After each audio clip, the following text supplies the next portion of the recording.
State law requires this body to announce at this time that a copy of the current Open Meetings Act is available at the back of the room where it's accessible to the public. Weiss. Here. Tiller. Here. Hart. Here. Huger. Here. Johnson. Here. Smith. Here. All rise for a moment of silence, followed by the Pledge of Allegiance.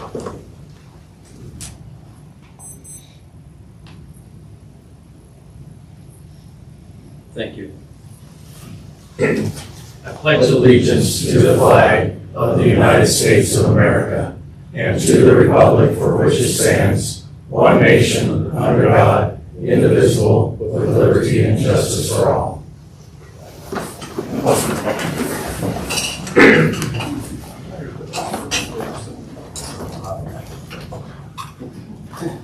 Item agenda 1, the consent agenda. Approve this agenda, pay the claims as submitted, approve the treasurer's report for 2025. Nick moves, Lola seconds. Weiss. Yes. Tiller. Yes. Hart. Yes. Huger. Yes. Johnson. Yes. Smith. Yes. Item agenda 2, approve the minutes of the April 15th, 2025 regular council meeting. Trent and Lola. Johnson. Yes. Smith. Yes. Weiss. Yes. Tiller. Yes. Hart.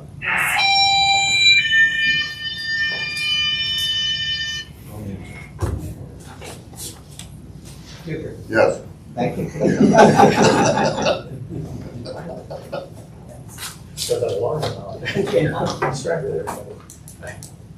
Item agenda 3, approve the minutes of the May 6th, 2025 regular meeting of the City Council. Stacy moves. Ben seconds. Huger. Yes. Johnson. Yes. Smith. Abstain. Weiss. Abstain. Tiller. Abstain. Hart. Yes. 1, 2, 3, half of 6. I don't have to do this now. We're okay. Yeah, we're okay. All right. Based upon the quorum that was present at that meeting. Okay, you know, Yes. we had a quorum for all but action items, Okay. as I understand it. I mean, and this isn't an action item, so I think Okay. approve that. All right. Right. We'll move on then. Okay. All right. Item agenda 4, the public forum. This is for non-agenda items. Okay, I see nobody for public forum, so we will, I'll close public forum. Item agenda 5, open the public hearing to receive comments on the Iron Horse Ag redevelopment project and consider the Community Redevelopment Authorities and the Holdridge Planning Commission's recommendations for this redevelopment plan, cost-benefit analysis, and redevelopment contract. Welcome. Thank you, Mr. Mayor. Members of council, my name is Michael Ty. I'm an attorney from Kearney, and I represent Iron Horse Ag LLC, as well as Ty and Amy Marquette, who are the applicants with this TIF application. As you know from your materials, this application has been reviewed and approved by the CRA board, the application, the redevelopment plan, and the redevelopment agreement. And that has also been reviewed and unanimously approved by the Planning Commission as well, and recommended to you. This project will be in the Iron Horse development, and there is a purchase agreement that's signed contingent on TIF to acquire the parcel where this development will occur. My clients are planning on building a fertilizer blend plant at this location, and that's outlined in the redevelopment plan. Exhibit A to that plan gives you a map of the location and what it will look like, and the access points. And in the redevelopment plan, there's also a breakdown of the eligible project costs and the totals that are involved in that, as well as the current valuation of the property and the estimated valuation of the property as determined by the Phelps County Assessor's Office. And that results in a TIF amount, a total TIF amount of $2,178,032 and an annual estimated increment of $156,892. And those numbers are incorporated in the redevelopment plan as well as the contract. And that's what's before you this evening, is to review that and hopefully approve that so that then my client can move forward with the project. And I do have the Marquettes here with me to answer any questions that you might have about the project. Don't ask me about a fertilizer blend plant because I probably won't have no idea, but they are certainly here to answer any questions that you might have. Thank you. Anybody else or have any comment? Okay, I will close the public hearing at this time. Item agenda 6. Is that right? Yeah. Get my glasses on. Adopt Council Resolution 2025-04, accepting the recommendations of the Community Redevelopment Authority and the Holdridge Planning Commission to approve the redevelopment plan and redevelopment contract for tax increment financing for the Iron Horse Ag Redevelopment Project and authorize the CRA to execute the project's redevelopment contract. And Mayor, I would make a statement there. I do not have a resolution in front of you because there doesn't need to be a council resolution. The other resolutions came to you. So there's no resolution, but you're approving everything the way it's stated there. Okay. For the CRA. The contract and the redevelopment plan. Okay. Corey moves. Ben seconds. Tiller, Yes. Hart, Yes. Bucher, Yes. Johnson, Yes. Smith, Yes. Lewis. Yes. Thank you. Thank you. Congratulations, Todd. Thank you. Thank you. Let's get started.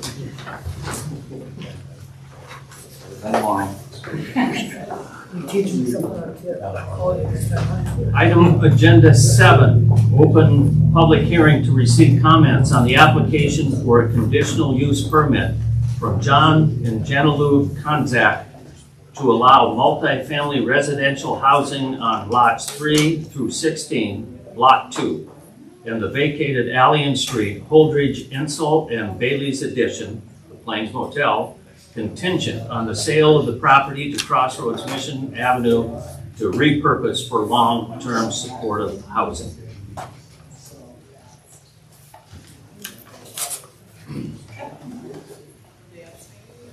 Good evening. My name is Daniel Buller. I appreciate your time this evening, and I work with Crossroads Mission Avenue. I've been executive director for 6 years now. I've served Crossroads for 10 years. If you're not familiar with Crossroads, we've been serving central Nebraska for 43 years. Crossroads started out in Hastings, really the First Baptist Church as a soup kitchen, and their desire to reach out in their community to people in need. And since then, God has opened doors and allowed us to grow throughout central Nebraska. We currently have 250 beds of kind of different levels of living services for men, women, and families, all the way from emergency shelters in Hastings, Kearney, Grand Island. Also have transitional living centers in those 3 cities, and we'll be opening a facility in Lexington that's designed to be long-term transitional living. How we got here today is at the request of Pastor Bertel and others who saw a need in Holdridge for the services that Crossroads has to offer. And the proposal that we have given to you is with the Plains Motel and really modifying that facility to be a long-term transitional living center. So what does that mean? Supportive living, what does that mean? It is for people who are struggling. It's for men, women, and families who may not have a place to live today, who need help getting on their feet, who need some support in order to find a job, maybe need support in the areas of mental health or addiction, or one of the demographics that we see throughout central Nebraska amongst homeless populations, the fastest growing demographic is people 55 and older. And so we've seen that we've had to offer a lot of support to find the resources they need to get on their feet, have a safe place to live, and to move forward in their life. And so we've designed the Plains Motel to have 20 units in it. I know there was a question about how many people would live at the facility then. I think it depends on whether there's a family there or all individuals. But of course, we always operate under the guidelines of what fire codes are and things like that.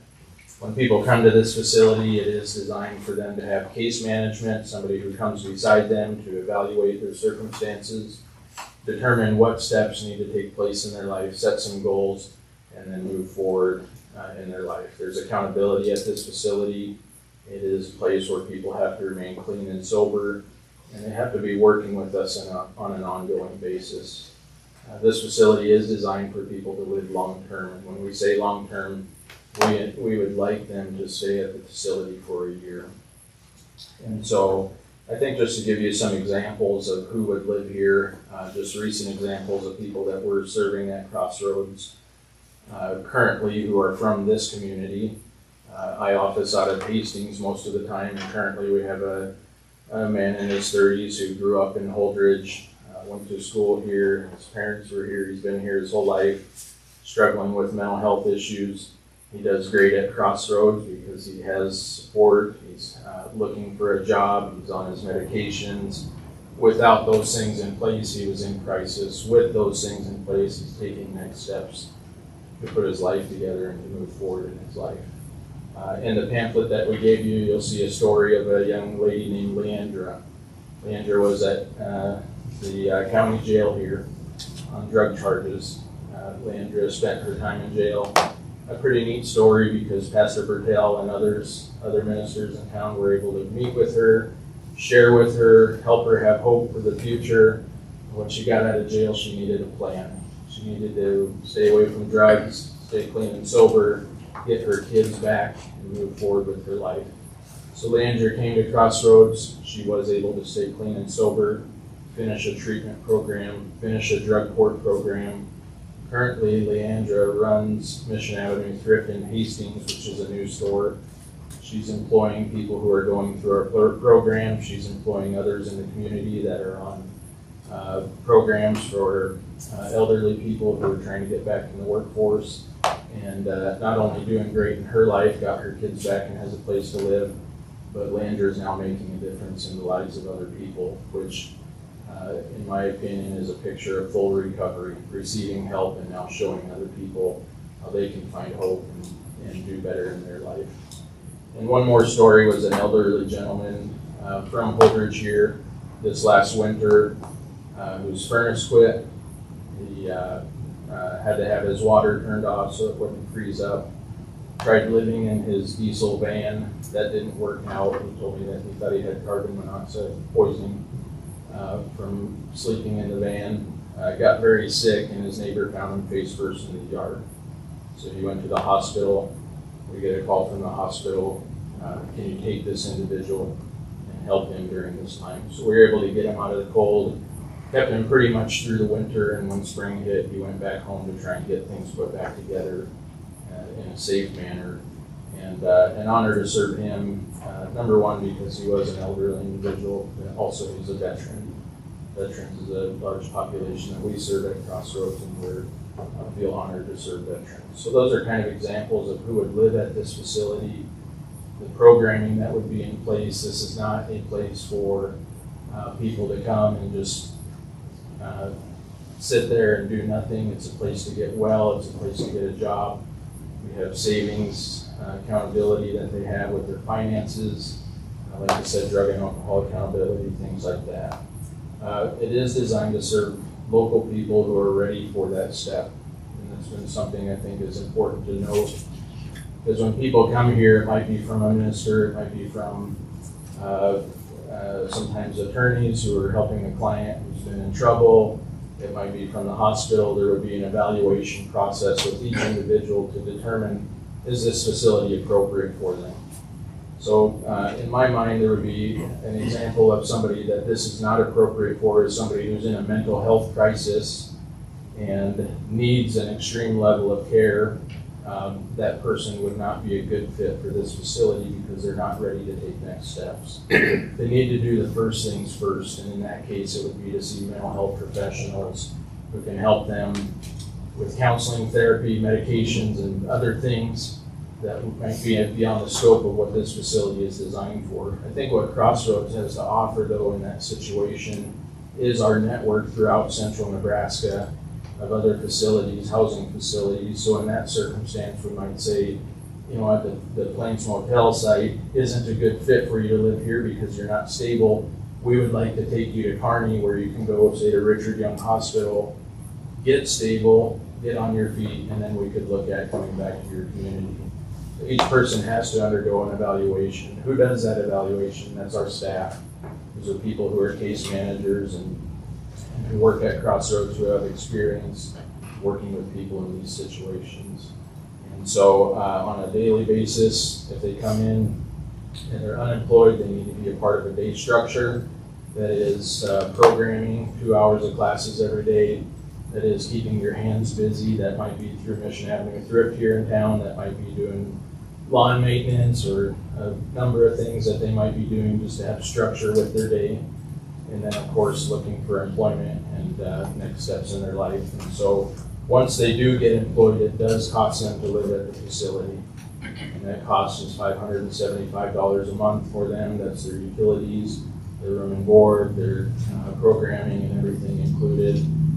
Number one, so that we can sustain that operation, but we also believe in having skin in the game. This is not a handout. Everybody can come here and you can just get something free.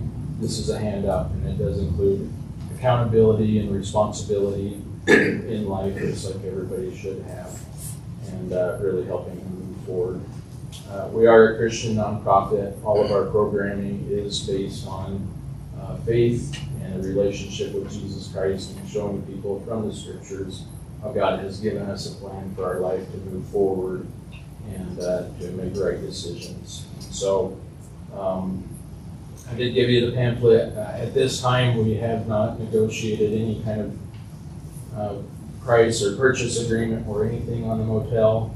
We felt that we needed to first come to the city, make sure that we could get a conditional use permit before we take next steps. We do work with Federal Home Loan Bank, and that's where a lot of our capital funding comes from. The opportunity before us this year on this project is $1.5 million worth of grant funding for affordable housing, to be able to invest in this facility and to upgrade all of the major components and the work that needs to be done on it. What are the chances of us being able to receive a grant like this? Our most recent one was in Lexington, a smaller facility, but same number of units. We applied for $1.5 million. We got just a little over $1.4 million plus community funds raised. We have the facility in Lexington. We're going to be working on it. Starting in July is when construction convenes on that facility. We've had the same grants in Kearney to develop 15 units of transitional living, Grand Island, Hastings, and Federal Home Loan Bank has been a good friend of ours, has made major investments in central Nebraska with Crossroads to make sure that people who are living in poverty are able to get the help they need to receive programming. So with that being said, I know that's kind of a snapshot, but wanted to be able to answer questions that you probably have. I don't think I have questions for you specifically, but do you want to talk to him first? Because my question's going to go to Corey next, the attorney. So this facility in Lexington, is there one in Kearney like it? Yes. There is. Same amount of places to stay, for lack of a better term. Units. How full are these? Sure. Our facilities stay pretty full. Of course, Lexington is not online yet. It'll be done towards the end of this year, the first part of next year. Kearney, we've been there since 2012. It typically operates at full capacity. Grand Island, we have 50 beds for men's shelter that stays at pretty full capacity. Hastings is a larger facility and it typically runs about 80% capacity. So when these applicants apply for residence, when they do this, where are they from? Are they from all over the United States or just Nebraska? Sure. That's a great question. Even in Hastings, Kearney, and Grand Island, if they're currently in that community, we will serve them. We do get calls sometimes, someone that says, well, I'm from Omaha and I'd like to come out. We say, no, you're not welcome to do that. We believe there's resources for you where you're at. And we want to serve people here in central Nebraska. So we really try to avoid that. And that's a part of that screening process in this facility. Same in our Lexington facility as well, as making sure that it stays with people who maybe are coming, as I said, the different examples, maybe coming out of county jail here, maybe coming out of the hospital. Perhaps they've gone to a church here saying, I don't have the resources that I need, I don't have a place to live. A family member brings them. Those types of scenarios is where these people would come from in this facility. I did, sorry to interrupt you, but there were questions, about a number of stories I heard where people would be coming through on the Amtrak and maybe get kicked off of the Amtrak here. And so what would be our interaction with them? Typically our interaction currently is that we help them get back on some sort of transportation and get to where they were hoping to go. We do that even in the Tri-Cities.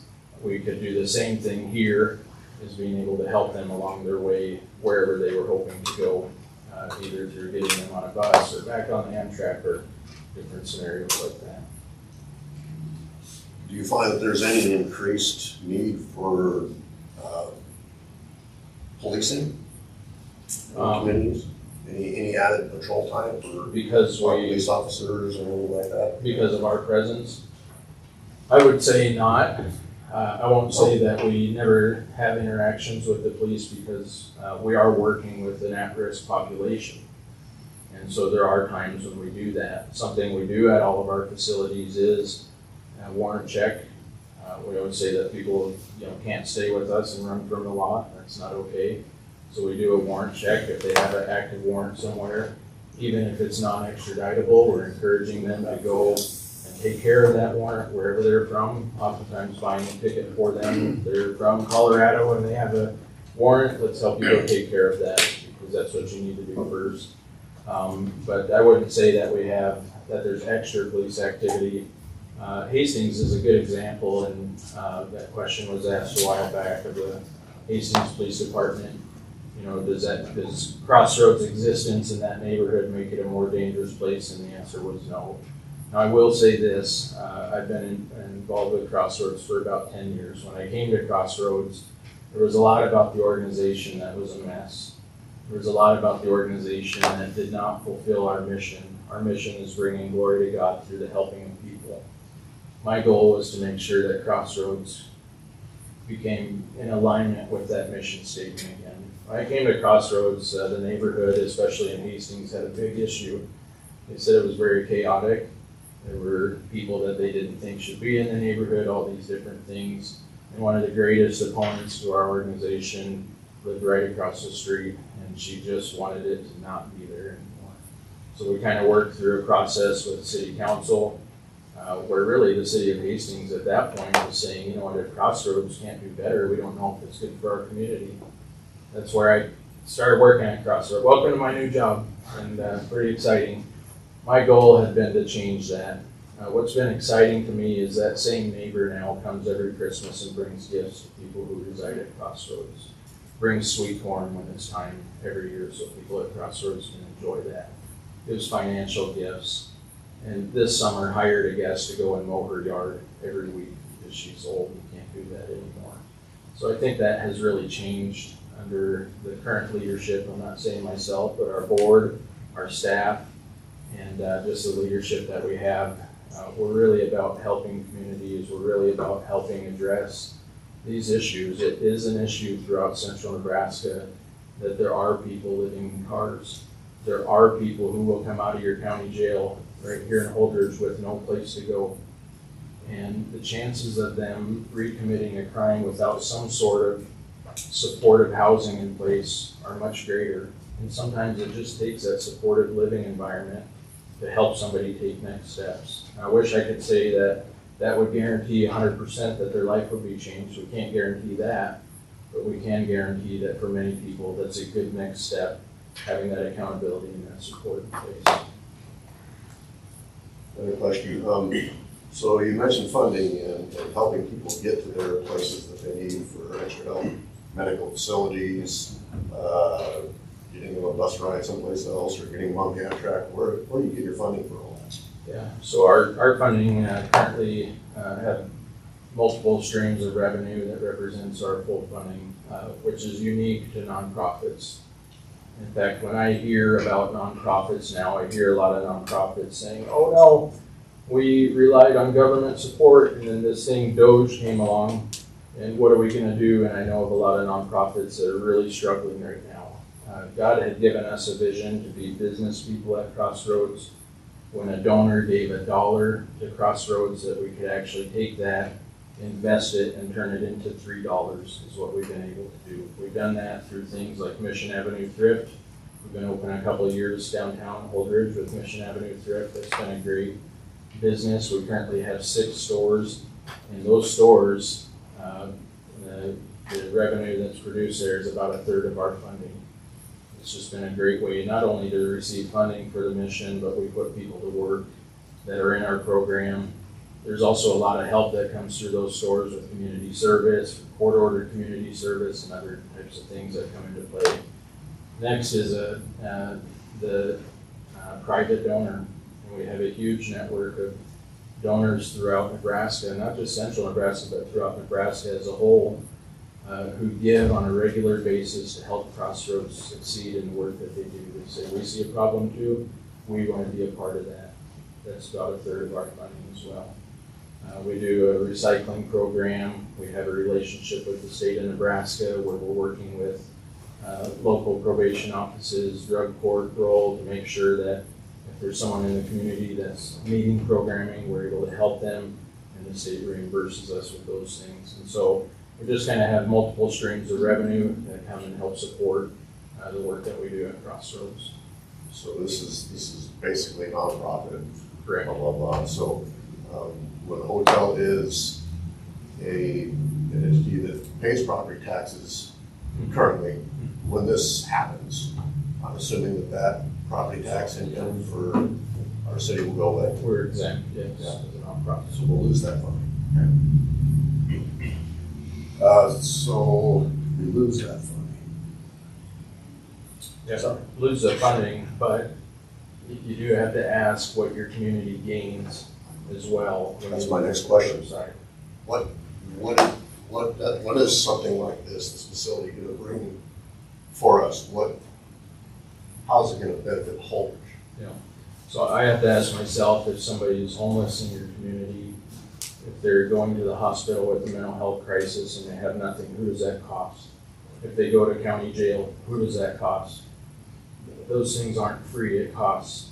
And so when we bring supportive services to people like that, it lessens the burden on a community, on society, because they're staying at our facility. We can serve them at a much lesser rate than what it costs for them to be incarcerated, be in a hospital, have interactions with law enforcement, those types of things. I think if you were to compare, I think it's a great offset. Enough to justify the non-tax part of it as opposed to the property tax. Guaranteed, I've been doing this 10 years. I've seen you take the gallon here, Leandra alone. Yep. Guaranteed. Guaranteed. And then do you find that you have any additional need for medical supports, hospitals, that type of thing with these extra people coming to these facilities that might have a bearing on exactly how many people we can fit in our hospitals? That's a great question. A lot of times they are coming from hospitals and places like that.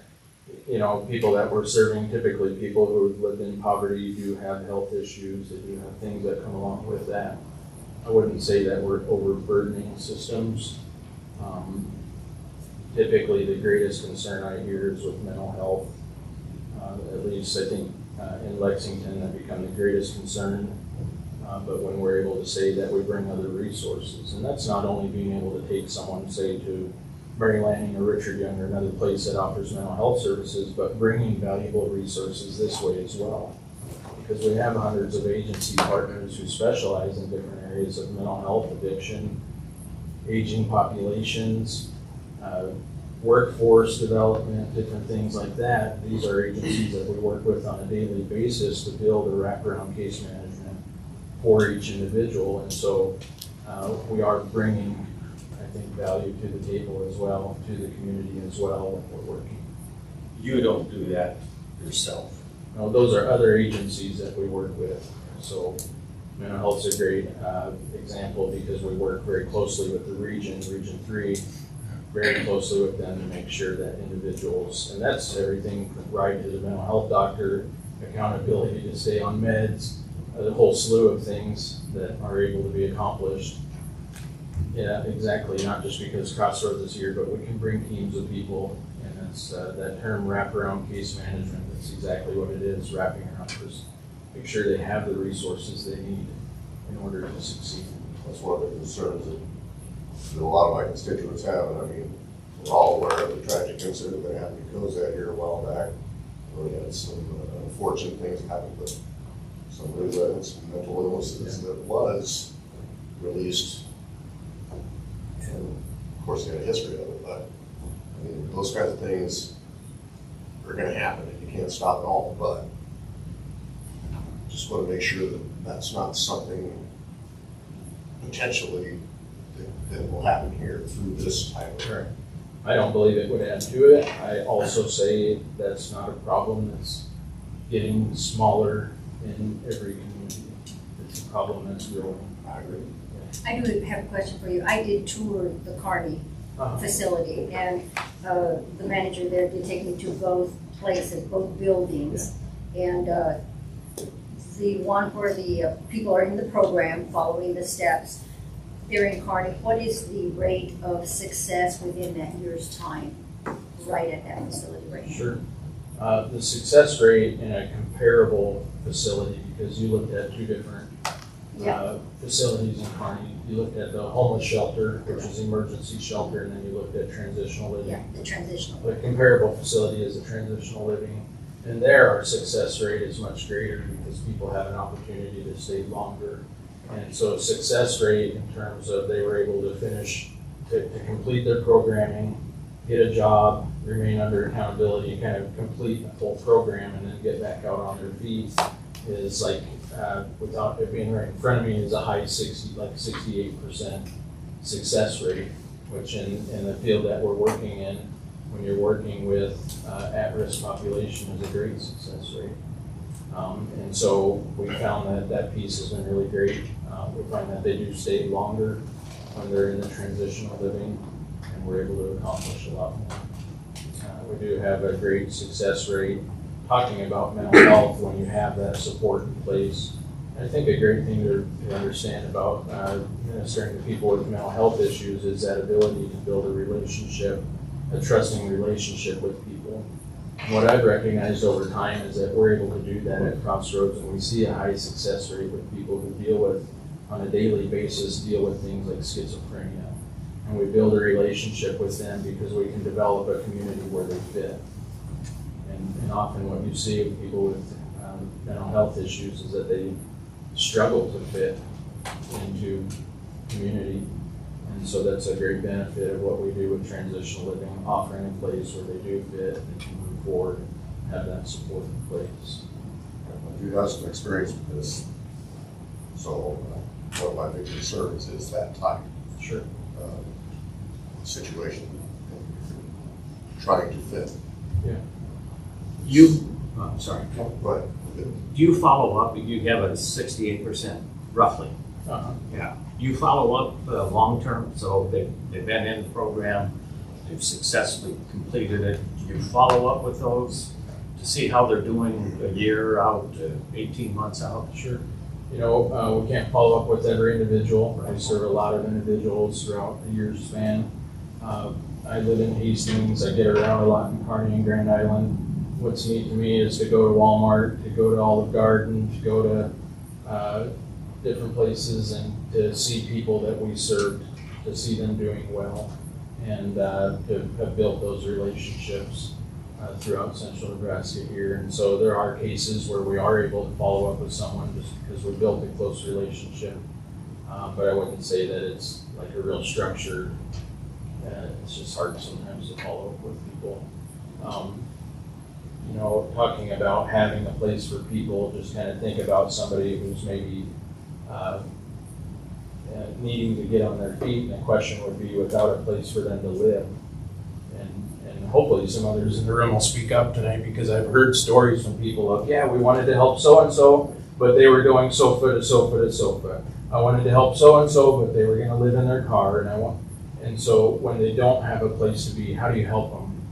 And then they do end up in trouble, or they don't get well, or life just kind of continues to be a strain on churches and church resources, law enforcement, hospitals. It just is a strain on the community. And so that's kind of my big thing that I like to think about when I think about supportive services. How do you help them if you don't have a place? I think is a great question.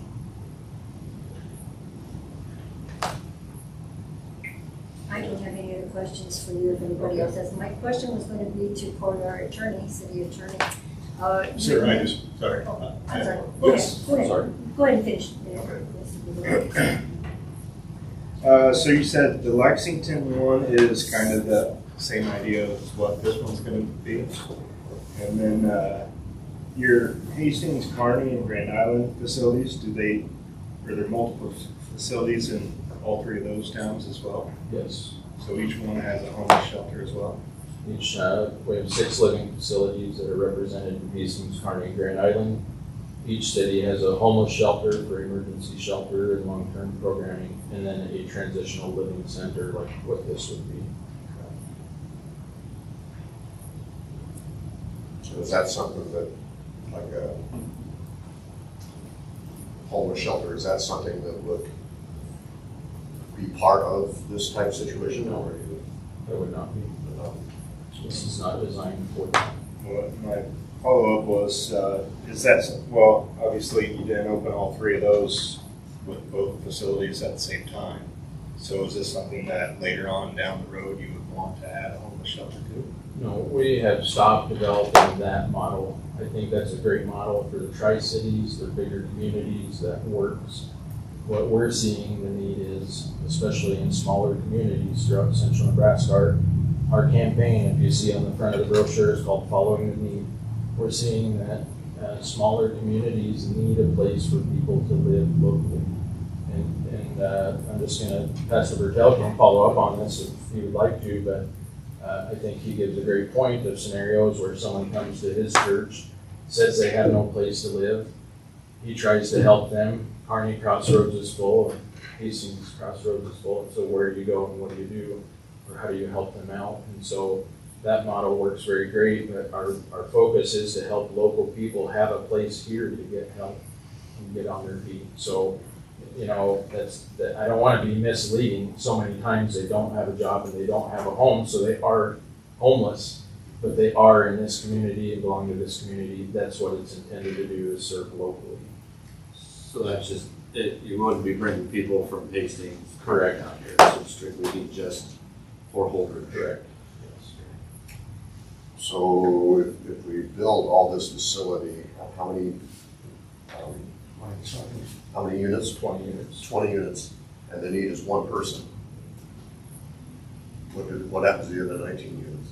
I don't think that's gonna happen. Just curious. I won't answer, because I know that won't happen. Just this year, I've seen enough to fill that facility just from this community. So I know that won't be the case.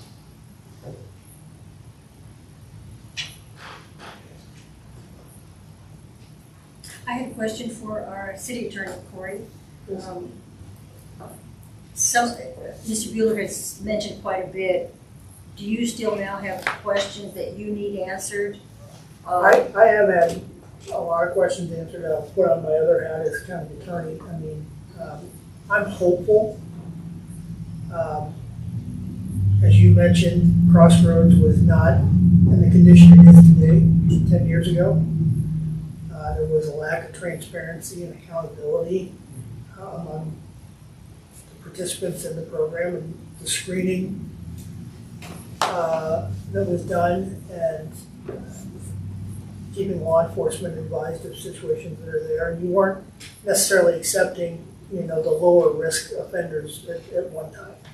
So, I mean, I'm hopeful that also by the fact that this is a longer term transitional housing as opposed to short-term transitional housing, that it will bring some of the resources that we lack here. One question I have though is, do we have the infrastructure for mental health and substance abuse locally, or can you help us bring that here? Because we just do not have that infrastructure here, so we're going to have to go to Kearney and these things. And again, I'm hopeful that we're not bringing in people because all the beds are filled in Hastings and Kearney, that you're bringing them here. I mean, that was part of our concern, is that, it was to serve Holdridge or Phelps County, Gosper County, whatever, residents. So, but we are hopeful that, my goal is always to be stop the next person, not stop somebody else from being victimized of a crime. And if we can do that by putting them in jail or by getting them help and treatment and making them tax-paying citizens, I'm all for it. But, there have been other facilities that, don't want to call law enforcement when there's a problem at the facility because they don't want to get a bad reputation or a bad name. That's something that can't happen, or we wouldn't want to have happen. Can you assure us that won't happen? Oh, yeah. Yeah, and on a regular basis at our current facilities, we work hard in situations that are not safe for us, law enforcement. That's typically where law enforcement is involved. Thing is law enforcement and myself would typically know the same people. We're serving the same people. Hopefully, by the time they get to Crossroads, though, it's a different situation and ready to move forward in life. And I think just to follow up in terms of infrastructure, there are some things in place like SCAR and things like that, but for example, right now there's a facility going into Hastings that's designed for detox. I mean, that took forever for Hastings to develop that, and that is intended to serve central Nebraska. So for me, I'm very excited about that, having worked throughout central Nebraska. I had been to Grand Island to Detox Center. I couldn't count how many times I was sharing earlier that I've sat there till 3 a.m. trying to help someone get in. Having the knowledge of where the resources are is half of the struggle. And so we have years of developed investment throughout central Nebraska, knowing which resources are available for a variety of situations, because it's not just drug and alcohol addiction, it's not just mental health, the whole list of reasons people come to Crossroads. Last year we served a family whose house burned down in Minden. Mom and kids and no place to go. They lived in our transitional living until insurance could settle. So, the list goes on why people come to Crossroads. But yes, safety is our number one concern. In terms of my responsibility at Crossroads, I'm constantly investing in upgrades on our facilities for safety, key card access, camera systems, all sorts of things to make sure that our facilities are safe places for people to be. My thing is safe, clean, and sober. That's what I preach to our staff all the time, safe, clean, and sober. So to kind of follow up one of Corey's questions, to whoever this pertains to, if this passes, is it permanent or can it be revoked? Say things go It's south? conditional. Conditional, right. So it's not. I mean, if, you know, you leave and things fall apart again, then I think we have the ability to. Well, just to specify, if for any reason, we just decide it's not working for us, we can pull the plug on it, As a conditional use permit. Chief, I see it on here as well, is that animal shelter thing attached to this? That's the question I was Yeah. gonna ask. Yeah. The resolution. Yeah, the resolution didn't make sense to me either. Oh, sorry. Yeah. Is that the wrong We one? might have. Yeah. Okay. So that's. Are you gonna? I was wondering- Just curious when that was gonna come up. Like, what? That's a different project. Yeah, all right. That's what you're trying to sneak in. Something Sorry. I failed to remove. I have just one last thing. Chief, Yes. do you have any Yes. concerns that we should know about that you're concerned about right now? Like Corey kind of covered it, we need transparency, and I think we can get that. There are some things, you know, we talked about, like, for instance, if I have someone that hops off a train, you know, and we have a place we can take them. I feel a lot better that it's a homeless shelter, not a homeless shelter, because I think that would give us more issues. But since it's more of a transitional housing, we're trying to get them better, I think that's a good thing, so. You're not wanting like Kearney people that are homeless that live down here and try to be in here. That's the same thing. Anybody that's homeless. Well, Yes. and just to put a drain on our local infrastructure. Right. Would be a problem. I mean, Yes. you know, I get the fact that, you know, somebody in Kearney may not have a bed or something, but, you know, we just don't want somebody coming down here and taking advantage of the resources we have available down here, because we have limited capacity too, so. Correct. No, the concept is, and so currently what's happening is people from this community are, say, going to Hastings, so that's happening. Sure. Because of people are serving from this community, so Sure. the concept is to help local people and to develop those relationships. I think Pastor Bertel, I hope Pastor Bertel speaks up. It's a great example of somebody that could come to help. So that's the concept, but it isn't necessarily going to be the case. I work very hard to be a man of my word. That's what I will say. That's good. That's good. That's all we There have. is a security guard too, isn't there? Yes, we do. 24/7? All of our facilities, we have 24 hours of security. Armed or unarmed. Unarmed. And they don't accept any sex offenders. They're on the registration. Senator? Before I say anything, yea or nay, or anything, I'd like to have a conversation. Oh, I'm sorry. I need to say a couple things. Change I'm Ken the Bertel, I serve as pastor at Mount Calvary, and we serve in behalf of the Ministerial Association for the Christian Charity Fund. And we've been doing this all 15, 20 years now, but this, the number of people that are homeless has just continued to go up. In fact, I was trying to count the number in the last like 6-8 weeks, and there's at least been 3 or 4 from Holdridge. So it kind of gives you an idea. We had one today. Betty came in to share the message, and Betty Schroeder just came in and shared that this is the situation we're doing right now. And so often what we're finding is we affirm to the shelter in Kearney, and it's full again and again. And I think this will really take some of the pressure off Crossroads by taking care of the people right here and helping them to get on their feet. The other thing that I want to share is I go to jail every Tuesday. In fact, I'd be there right now if I wasn't here. But one thing that I find is really develop a relationship with the people there. And a lot of them want to visit before they leave. And the number one emotion that I get is, Pastor, I'm afraid. Because I have no place else to go but back to my old friends or my family. And we had a gal, and I'm not sure if she was from our, I guess they'd be in our county, wouldn't they be in our jail? So she was in our county, Most of them. both of them, and she was afraid to go back because she said, it's just drugs, and I know what'll happen. And a lot of people probably didn't notice, but her name was in the paper. She did make it.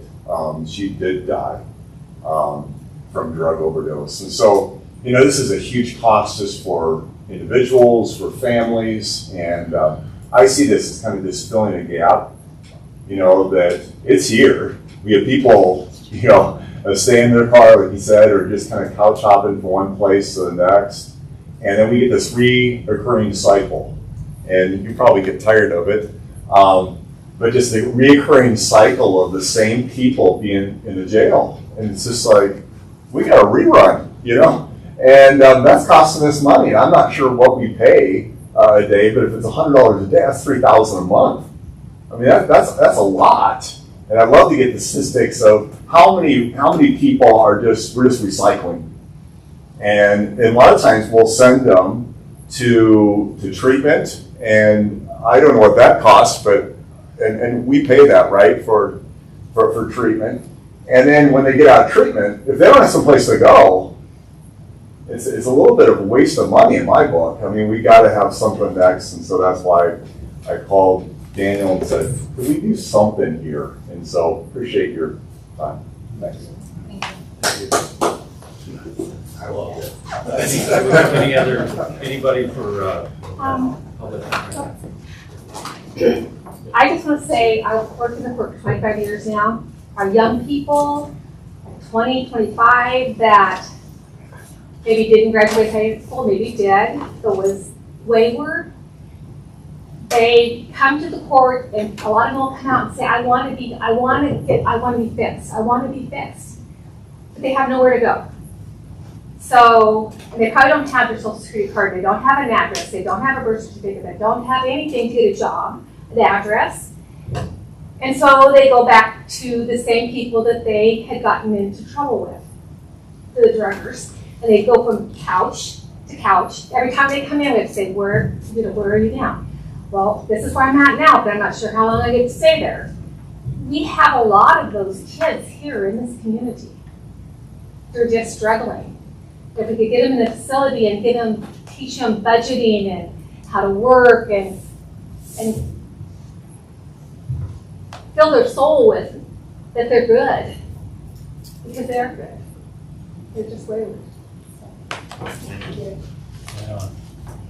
My name is Brooke Titus, and I work in Lexington as a substance use counselor. And so I do a lot of evaluations and sending people to treatment, and then they'll come back to the community, similar to Holdridge, right? Then they don't have a place to live.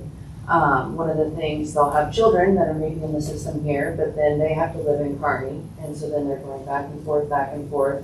The kids are disrupted, the family's disrupted. If they have a safe environment to just learn how to live clean and sober, they're going to create recovery capital that's going to help them long term. You know, one of the greatest components of long-term sobriety is length of time in services. And so this facility gives people the opportunity to remain in the community, learn how to live, be a productive member of society. And so I'm really excited. I hope this goes through because this community needs it. So thank you. There's probably some of you here that don't know me, so I'll introduce myself as John Consack, the owner of the Plains Motel. It's a great program, yes it is, but I'm going to throw one at you for right now.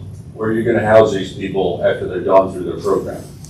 The city of Holdridge has no housing availability as apartments and that type of thing. I had a prime example last night of a grandmother that came in. Her granddaughter is now looking for a place in Kearney and Holdridge.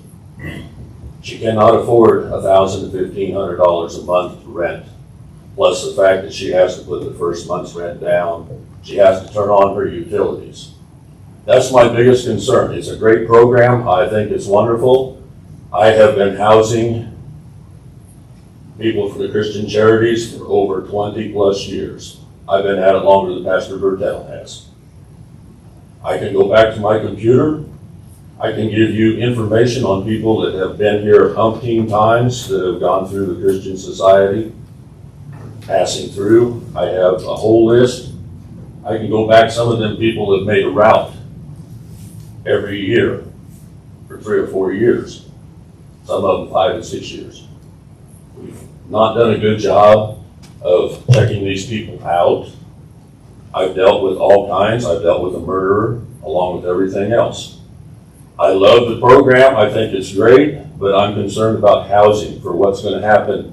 How long are these people going to be in this program? If we got 20 units, are they going to be there for a year, 2 years? What's going to happen? Are they going to have enough funding to get into a place? Because there's no apartments. Lexington, Kearney, Grand Island, and Hastings are all building apartments. I just watched a news release the other day on one in Hastings. I know for a fact because my grandson lived in one of those apartments. That's my biggest concern. Like I said, it's a great program, but I'm really concerned because we're going to bring these people in, get them treatment, but where are we going to put them? Because that's the biggest thing I've seen overall. I think it's the greatest program, but I want everybody to be aware of that fact because a lot of people don't realize there's no place for them to live. I've seen it time and time. Anybody else for? Yep. John, Yes. I guess I'm confused. With everything you said, are you still interested in selling your property? Yes, I've given them a price, and I will sell the property if they come through with the price. Oh, you have given a price? I quoted a price to them. They have not talked to me in any way, shape, or form about it. We have not signed any papers, and at this point in time, we haven't done anything. I thought I just heard from Daniel Boomer that they did not. No, we have not negotiated anything. Okay, So- but you were proposed a price. John's throwing out numbers. I wouldn't say that we've gotten to a point where we're talking seriously about what to pay for it. Okay.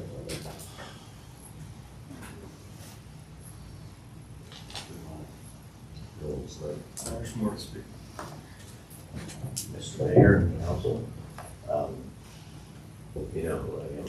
And, you know, when I first heard this, and I worked with the SCAR board, and, you know, as a former chief of police, it kind of rankles me a little bit because I think, man, what about the safety of the community? But as I think about it, the problem is here.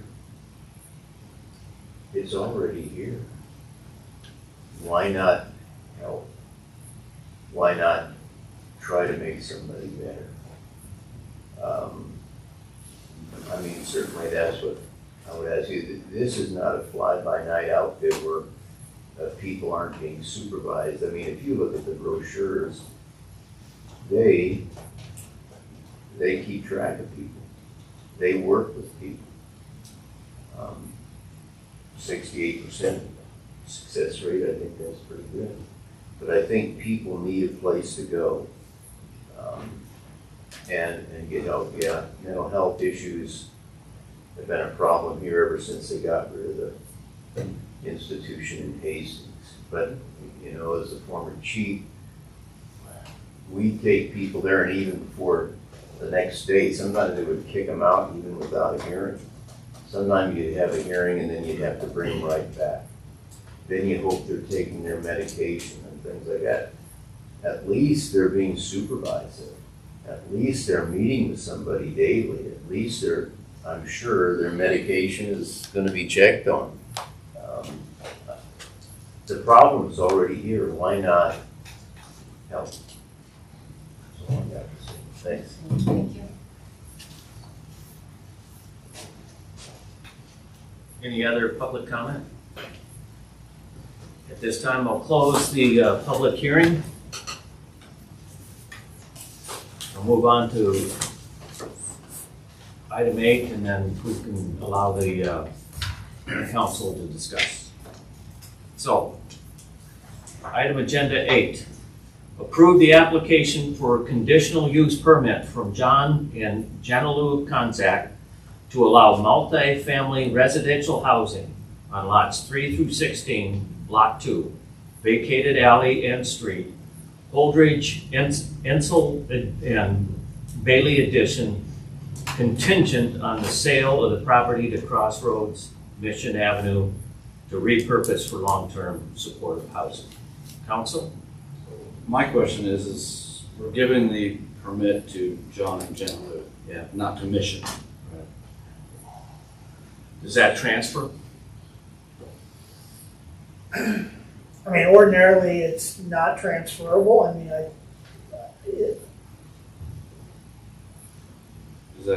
Do we? Well, here's the way I would look at that is if it were awarded to the Conzacts. Am I pronouncing that right? Yes, you are. Thank you. And if they sold, it could come back. You know, I mean, if we're going to do it to them, for them, it could be done for Crossroads Mission. I mean, I guess as I see it, is they're trying to take our temperature, so to speak, Right. as to Right. Well, I understand. how we feel about the housing, the transitional housing coming here. I mean, personally, I think it's the cart before the horse, but I understand. A little bit, yeah. I understand the reasoning behind it. I think I would have gone about it a little differently. Is there any way we can, I've got a lot more questions. I really don't want to. You're not ready? I'm not ready to get. Trent, can I ask you, who will answer those questions for you? Where do you have to get your answers from? I would like to go to some other communities and actually talk to some of the communities, the mayors, and I want to know. And I don't disagree with Mr. Conzac that we don't have the housing facilities anyway. When they come here, they want to stay here. Well, great. Right. We want to grow, but we're not ready for that yet. So, do you have other questions and concerns, mainly? I mean, it's our duty to try to keep the community as safe as possible. I do have a lot of concerns. I've had a lot of constituents with a lot of concerns. So I'd like to table this conversation and give us a chance to go visit some of these communities and talk to these people. And get some answers. I guess I went to the town hall, I went to the planning commission meeting, so I'd be ready for this. So I feel like we had time. Having gone to the facilities and then also having, I don't know how Nick feels, but we both worked at the jail at one time. I know when some people leave from jail, they have nowhere to go. I know what happens then at that time. So you've been involved with that, family members and such as well. I have no problem voting tonight. I'm not opposed to tabling, and I might add that Aaron, when I spoke to him on the phone, he did ask that we'll table it till he gets back, just so I'm passing that along, so, but I have no problem with it. I'd like to second Trent's motion. All right. I'd like to table it just standpoint of there's no sale. There's no price agreement, there's no nothing. We're giving conditional use to John. I say the last name I brought up. Gentlemen, not to Mission. Like for it to be like a sale, and then we're giving that permission to Crossroads Mission, transferring it to John. Chris, didn't you say that was normal to do? That's not uncommon. Yeah, I mean, like the mayor said, if you have, basically what they're doing, the group is going, if you approve it for them, you're going to approve it for the next group. I mean, it's the same thing. So you're not changing what the use is going to do, so. Would I be able to speak on our approach is that we did want to apply as Crossroads at first, but we don't have a purchase agreement in place, so we were encouraged to go this route. Just want to make that clear because we wanted to go a little bit different route, but that's where we're at. And that's fine. I mean, we're really classifying, giving conditional use to the hotel itself, not necessarily the person. Right. Okay, yeah, right. It's to the property. To the property. And so I guess it is transferable in terms of the property. Right. I mean, if we zoned something commercial and they sold it, it would still be conditionally zoned commercial. Right, yes. So in terms of the transferability, I guess, to the individuals, that's possible because again, it's keeping it with the property itself. So, Well, we've got a motion and a second to table this for tonight. Is that allowable, Ben? Yes. yes. Okay. The So, motion was by Trent. Second by Van. yeah. That's a priority motion, so it supersedes the motion on the, Right. Yes. to approve.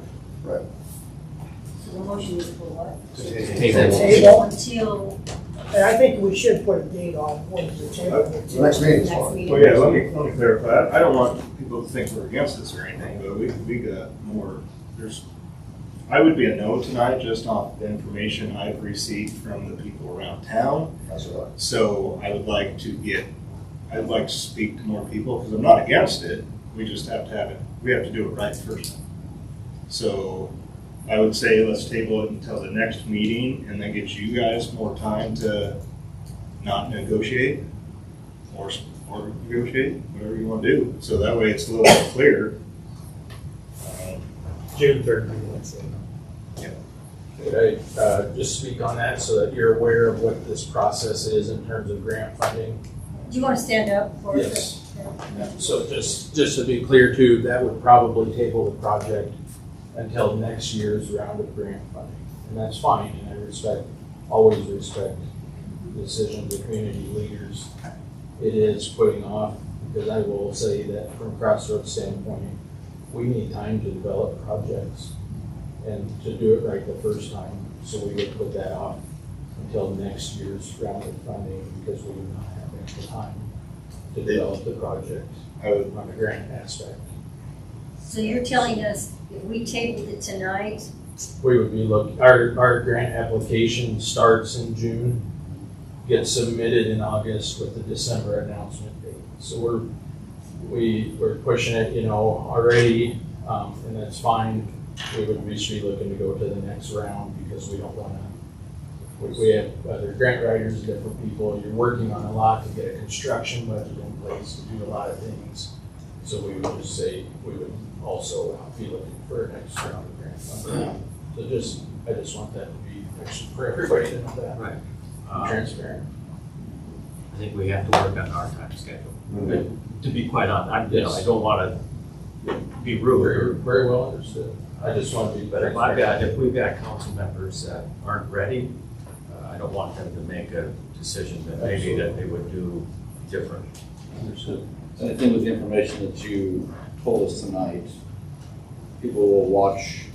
Right. Watch the video and then give us a ton of feedback. Because like you said, if it was up to tonight, most people that called me were no.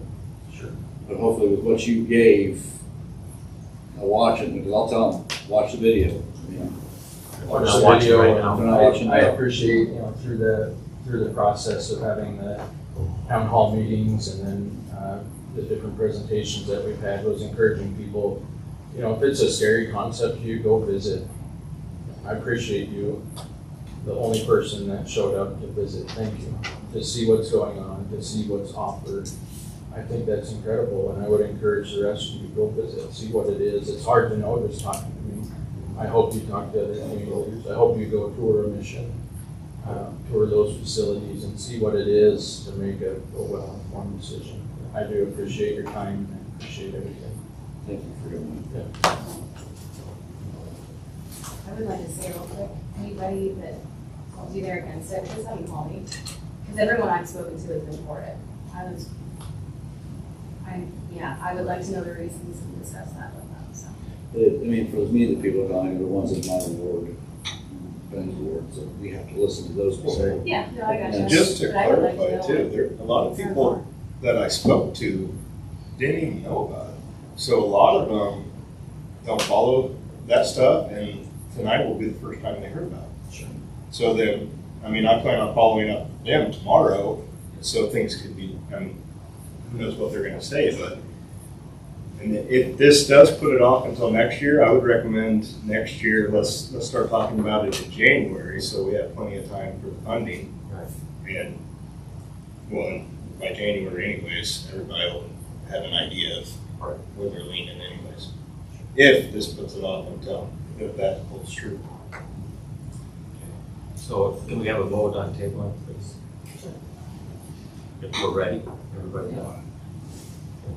Johnson, Yes. Smith, Yes. Weeks, Yes. Tiller, No. Hart, No. Euchre. Yes. 4.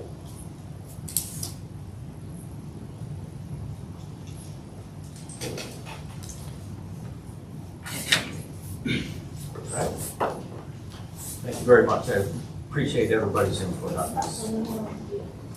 Move on, agenda item 9. Approve the purchase of a new 55-foot aerial bucket truck for the electric department. It's actually a 41. Those are wrench in it, but, this is something that's new for work. That's why it's in the box. That was the last one. Yeah, actually, How long are you? sorry. Yeah. It's all good. Yeah, it's actually a 41 footer. I think that was from the previous truck. In 22, we ordered another truck, and my committee at the time said, let's wait like a year and a half. And well, it's 3 years, so we're looking at this other truck. It's gonna replace a 2006, so it's pretty old. So Timeframe still the same way it was in the. we're looking at, if I told Chris, as soon as we started speccing it, I didn't realize it, their trucks are so far out. As soon as you start negotiations with speccing and everything, they put you on the list. Whether I had it approved or not, they put you on the list. So if everything goes through, it would be the end of 27 or the beginning of 28 before this truck would be. And I've talked to Chris, I've talked to Mary, budget-wise, money-wise, we're all good, so. And that's approximately $324,000. Yeah, I think that was it, yeah. And it would be an approximate because tariffs and stuff and all this and that, they keep it open. Plus they say they fine tune it at pre-paint. So I will actually send probably 2 guys down to St. Joe and they walk through a pre-paint thing to make sure everything's right, this and that. Basically a punch list. Yeah, you walk around and, oh, you forgot this or this, and so it could change a little Were bit. you able to find out anything more about the warranty? He did not call me back, and I talked to Chris about it a little bit. It does look, the 1 year is for like the bucket, the boom, the outriggers and all that, and that's a standard All-Tech warranty, but they do offer an extended. Same with the cabin chassis. It's a standard, but they offer extended, and Chris said he was good with, I'm gonna check on pricing for an extended. Chris asked me if we've ever had a problem with All-Tech where that would have been beneficial. I can't remember any. These trucks are usually pretty solid, but we'll check on it and see if it makes sense to do it or not. Same style truck from the 2006 to this one? Yep, it's they call it an AT, it's an articulating telescopic. So it's got a small knuckle at the bottom, but it also squirts out. So it's about the same truck, identical. 20 years in the truck. And That's quite a lot of utilities. That's a lot. It's a lot it is. A lot of them, 15 years is pretty long for them. A lot of people get rid of them at 10 years. So, because right now we can't trade it in. All-Tech does not want it. It's worth nothing to them, being 20 years old. So, if you Backup plan. Yeah. Well, it's beneficial to us to keep for the street department to trim trees with and things like that. Once it doesn't pass the dielectric test, then they'll have it full time. So, then there's not things tied up. And like Brian and I were talking that in the future, the more town that we get buried underground, there's going to come a time where we're not going to need 4 bucket trucks. We probably only need 2. So we'll keep getting it tested and use it. If We use it for a backup for the line crew, just in case we will, but if it ever fails dielectric, but it's good on the, they call it the PM, the preventative maintenance. We could trim trees with it and whatnot, and when it gets to where a repair doesn't make sense to do, like Chris said, then we get rid of it. We're getting our money out of it already. Right. Yep. Oh, yeah. Like Chris said earlier today when we talked, these trucks are starting to kind of nickel and dime us a little bit now, so. Yeah, these two we're replacing are probably the worst ones for, seems like It we're was 2020. turning wrenches Last on one them talked quite a about it bit, was, but, yeah. If the price goes through the wazoo, can we back out? There was a clause in there about if it's over a certain percentage. Okay. Not to exceed a I just certain wanted to make sure. percentage. Yeah, if it exceeds a certain percentage, and I don't remember what that number is, but Okay. yes, we can It's walk. over there, okay. Yeah. That's why I said approximately. Yeah. I'll make the motion. All right, Corey moves and Nick seconds. Tiller, Yes. Hart, Yes. Baker, Yes. Johnson, Yes. Smith, Yes. Weeds. Yes. Thank you. Thank you, appreciate it. Item agenda 10, consider a request from Trash Taxi to become a commercial roll-off hauler in the city of Holdridge. Oh, that's us. Sat back there patiently.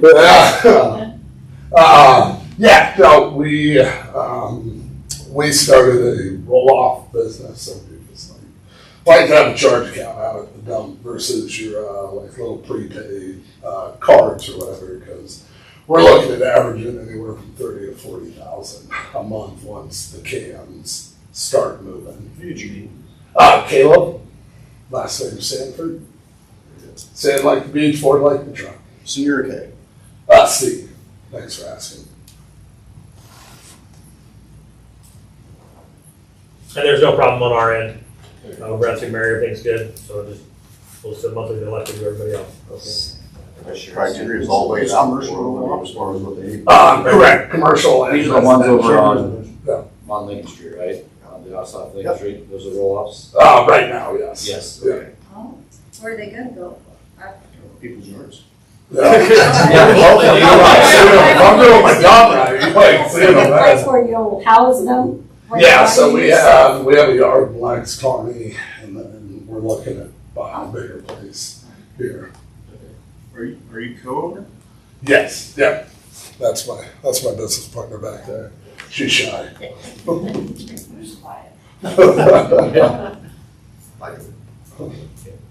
Any other questions? Ben moves. Stacy will second. Yeah, that'll probably help a lot of the other trash guys. Now, we don't do like trash. We're taking like curb dumpsters. We don't do that. No. Likes to roll. Okay, I was gonna say, yeah, we don't. He's remodeling his house, he can roll off and throw junk. Yes, okay. But, yeah, we don't do the dumpster thing. It's the big one. No. Okay. Smith, Yes. Weeds, Yes. Tiller, Yes. Hart, Yes. Baker, Yes. Johnson. Yes. Congratulations. Awesome. Thank you guys. Welcome to Holden. Yeah, good to be here. Open discussion. Thanks. Tori, we'll start with you tonight. Only thing I had is just to update you, in my fight with Two Rivers over the pool permitting, I think that we're prevailing. I heard from the state today, and they're not happy with Two Rivers. So I think they're gonna make changes to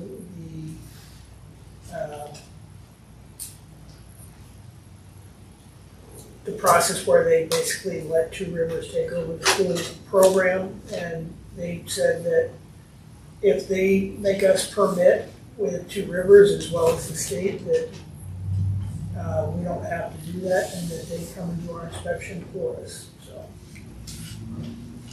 so it seems like we made progress there. Two Rivers will be disappointed because they called me last week and were not too happy with me, so. It means you're doing your job. Yeah. Hey, Just making friends. when people yell at me, I'm good. Thank you. So Anything else? other than that, I think we're going good. I mean, the vacancy stuff, we're moving right along still. We added a bunch of properties and we actually heard from a lot of people this time as to what they're doing with the properties. So Lance and I sat down and met about the 10 new properties we added. I probably should sit down with Chris and tell him where we are with that. We got to issue out the new violations for the ones that are not in compliance, but still good. Great. Thank you. Yep, thank you. And I got a house. Oh, congratulations. Or in Holdridge, I should say. You got a house in Lincoln? I got a house. I'm going the right way I for got a it. house in Holdridge. I don't know where I'm at tonight. Right. Got a house in Holdridge, and wife and I are happy, so. Good. Great. So not everybody has a housing problem. Chief. Just working on getting an officer and a CSO hired. So, other than that, everything's good. Good, good. Chris? We had bid opening today for the 34.5 transmission line. The bids came in very well. The low bid was IES Construction, and so their bid was $2.6 million, which is less than what our estimate was going to be. So we will bring that back to you after we do our due diligence and go through the contracts and make sure, and the forms, make sure they hit everything on that they're supposed to be bidding on. So we'll bring that to the next meeting for approval. It's good news. So, yeah, it's very good. That's it. Yeah. I don't have anything. That's it. When's the vet clinic open? Yeah. So, the vet clinic is open. Oh, okay. The problem is that we don't have a conditional use for it. It's not in our, conditional uses. So we need to add that at some point in time. Sorry, I had to throw that in. Yeah. Well, I was looking at you. So that they can operate, but that'll be good too. Trent? And the only reason I brought that up is because I thought maybe it was at least an emotional support animal thing to go along with that for this facility. I don't know, I was just trying to I think it was on our agenda at one time and I didn't take it off. make the. Obviously that remained. Just nothing really, just wanted to say, great job by the city guys. That tree that blew down in that column on Burlington, the crew was right there, the police were there, helping everybody get around it. I mean, what a great coordinated effort. I hope the guy that was driving, or person that was driving was okay. Like a kind of violence windshield. When was that? Friday afternoon. Friday at about 10:45. Yeah, so great coordinated effort there. Yeah, we had it all cleaned up by Yeah, almost 1 o'clock, well before 1 o'clock. very impressive. All right. It was amazing. Great job. Thank you. That's it. I just want to say congratulations to all seniors. Ryan, yours too. They're all for Holdridge. That's all I have. Lola? No. Stacy? The only thing I have would just remind everybody, we'll have the initial flag raising at North Park on the 31st of May at 11 a.m.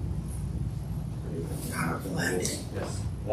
Memorial Day, if you guys want to come out and help put up flags at the cemetery, Durham Cemetery. Anybody that's listening, watching, 7 a.m., put them out, and take them down at 4 p.m. We as a Legion will have a program, I'm not sure what's on it, but there'll be something out there.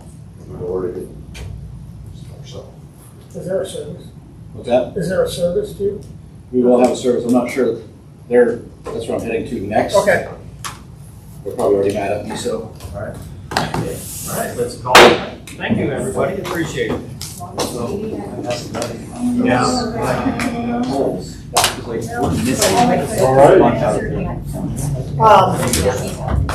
Any chance you can stop by Friday? I want to talk with you, or we can talk about it whenever. Well, you. About cell phones.